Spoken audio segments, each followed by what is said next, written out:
naman ang bagong kalihim ng Department of Labor and Employment na si Silvestre Bello III. Natututukan niya ang pagtuldok sa kontraktualisasyon sa bansa. Narito ang ulat. Nagtipon ng mga grupo ng manggagawa sa harap ng gusali ng Department of Labor and Employment hindi para magprotesta, ngunit para salubungin ng bagong kalihim nito.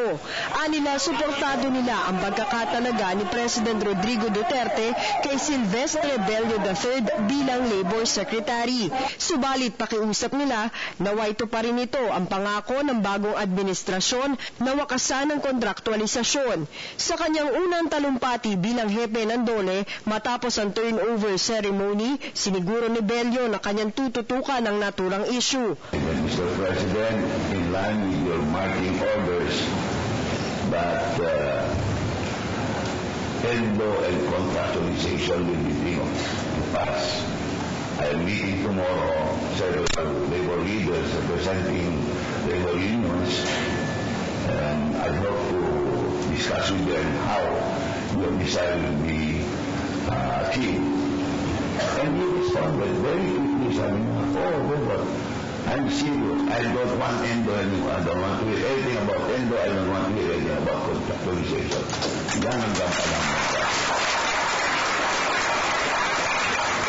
I was even afraid, but he said, if you cannot stop it, you better move out. Kasama rin sa kanyang mga polisiyang ipatutupad ang mabilis na pag-aksyon sa labor cases.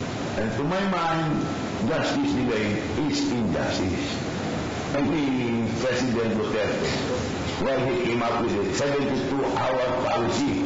But when a paper reaches your table, that paper should get off your table in 72 hours. Because he said, the longer it stays, the more photo is taken. Maliban dito, ipagpapatuloy rin niya ang krusada ni dating Labor Secretary Rosalinda Baldos laban sa illegal recruitment at human trafficking, kung saan sa kauna-unahang pagkakataon ay nakakuha ang Pilipinas ng pinakamataas na ranking, ang Tier 1, mula sa US State Department report. We have an interagency task force which will involve the Department of Justice and the Department of Local Government. Para sa Telebisyon ng Bayan, Ria Fernandez. Ako po si Cathy San Gabriel. Subscribe na sa PTV YouTube channel. I-click lang po ang subscribe button.